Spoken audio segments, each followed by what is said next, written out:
Conversation with them. Lastly, I spoke with a man by the name of Thomas Fellows. Now, he's a published author and he's a former professor. And what he noticed was students might be worker ready, but not necessarily college ready. And just because a student scores poorly on the ACT, for example, he uses an example of a student getting a 16 on the ACT, saying just because they're not college ready doesn't mean that they're not worker ready. And that's a huge difference, really, because college is not for everybody, and especially with the student loan debate, how expensive college is, and just how worth it a college degree even is anymore. It's certainly been thrown into the national spotlight. So he is working on some bipartisan education reform and calling on the government to do a big study. So definitely an interesting topic as school ramps back up for the fall. Here is my conversation with Thomas. Tell us a little bit about, you're working on some educational reform that you were talking about. Tell us a little bit about what exactly you're working on and how it's going. Yeah, so Abraham Lincoln in 1832 said, education is the subject most that we must be engaged in. And Michael Beery in The Big Short says people want an authority on how they value things, yet they choose this authority not based on facts or results. They choose this authority on what seems authoritative or familiar. And for years, we've been told we need to go to college to get a good paying job. And I make the claim in this interview that that is just not true. Mm-hmm. And so one of the things that you had mentioned is, well, actually, we'll get to that. So tell us a little bit about yourself, your backgrounds, just a little bit about yourself before we dive into it. Yes, I'm in technology sales. I'm also a self-help author. I published 10 books and I'm 33 years old. All have gotten serious media attention. I published a book about a year and a half ago where I've done 67 TV interviews in 28 states. I'm also in technology sales. I sell software. And basically what got this education reform started is I discovered an interesting correlation between ACT and SAT scores and worker readiness that's never been studied before. So notice how I say worker readiness, not college readiness. Usually when we look at those scores, we look at whether this person is college ready, when in fact we should see if they're worker ready. So two of my students made very low scores on their ACT at 16, which is in the 22nd percentile, yet they could have gone on to make six figures in a white collar job.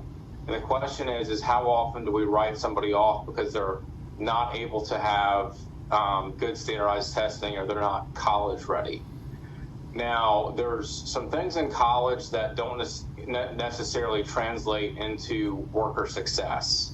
College focuses a lot on raw intelligence, and it focuses a lot on convergent thinking. So raw intelligence and convergent thinking is like doing a math problem or a fixed problem, physics problem, or rote memorization. Whereas divergent thinking is, multiple solutions to one problem. So it can be like, how many solutions do you have for a tin can? And additionally, practical intelligence, as defined as Robert Sternberg, is knowing what to say, when to say it, and how to say it with maximum effect. And I've had success in sales just because, not because of any college courses that I've taken, but I used to do fundraising for my high school. I used to sell bottled water at amphitheater concerts. And that real world learning meant a lot more to me than studying a book on marketing.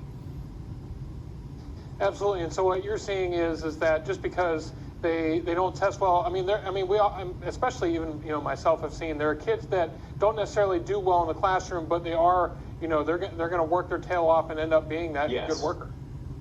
Yes. There's a book called Grit by Angela Duckworth where she says it's not what you have, it's what you do with what you have. And so Bill McDermott, who's the CEO of ServiceNow, he made $165 million last year. He's mentored me the last several years, and he credits his success and his book, Winner's Dream, to the fact that he owned a deli at age 16. And not his coursework at Dowling College, which is such a nebulous college that doesn't even exist today. And this education reform is truly bipartisan.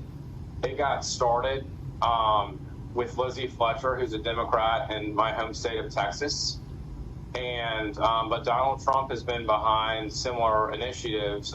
He had an executive order a few years ago where he made it so government employees no longer had to have a college degree. Now the question is what drives the high cost of college? Something you may not have been aware of is that about 98 to 99% of sports lose money. So basically non-athletes are subsidizing sports. So only men's football, men's basketball, and men's baseball make money. And a lot of those schools, they still lose money. And with women's sports, almost all lose money except for maybe some high-profile basketball teams. So that's something to keep in mind when you are thinking about how costly college is. Additionally, the workload from a junior, middle school, or high school teacher is much different than the workload for a college professor. I would argue that high school teachers and middle school teachers work much harder and much longer hours than college professors. Agreed. And so is the goal of this reform to really push the trade school and maybe at other options compared So to not college? trade school. I'm talking about white-collar jobs, going straight to law school pretty much, straight to medical school, a finance boot camp for about a year as opposed to college. And what we need is a government study to test these skills with private companies and nonprofits and see what skills and what personality and what, makeup is necessary for these jobs. And I gotta say, it's probably not gonna align with what colleges are teaching now.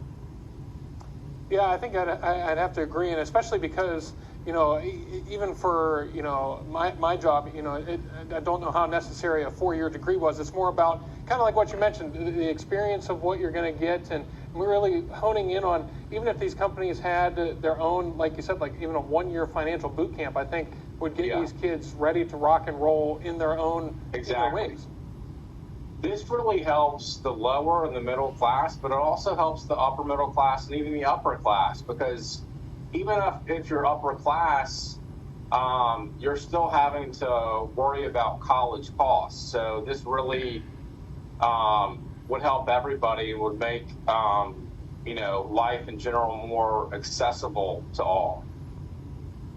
And obviously, student loans are the ones that are in the big picture right now with what's the big forgiveness that just happened. This would also save money, but would you say also because of how many degrees there are and how many people are going to college and getting degrees that, maybe a college degree now is not worth what it once was?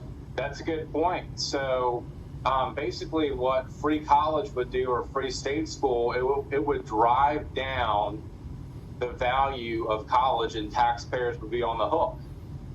Which is a very important thing. Now, I'm not going to comment on whether I thought that President Biden did the right or wrong thing by the $10,000 student loan forgiveness. That's beside the point, and we need to look at the big picture instead. Absolutely. So, for your reform, what's next? We need to do a government study. I'd be happy to be in charge of that. If I need to move to Washington, D.C., I'll do that to help the American people. If Joe Biden, wants to do that, that's fine. I'm here to help. I'm politically independent. Somebody once said, everything exists to enjoy the full flavor of life. Take big bites. Moderation is for monks. I'm not a moderate, but I am independent politically.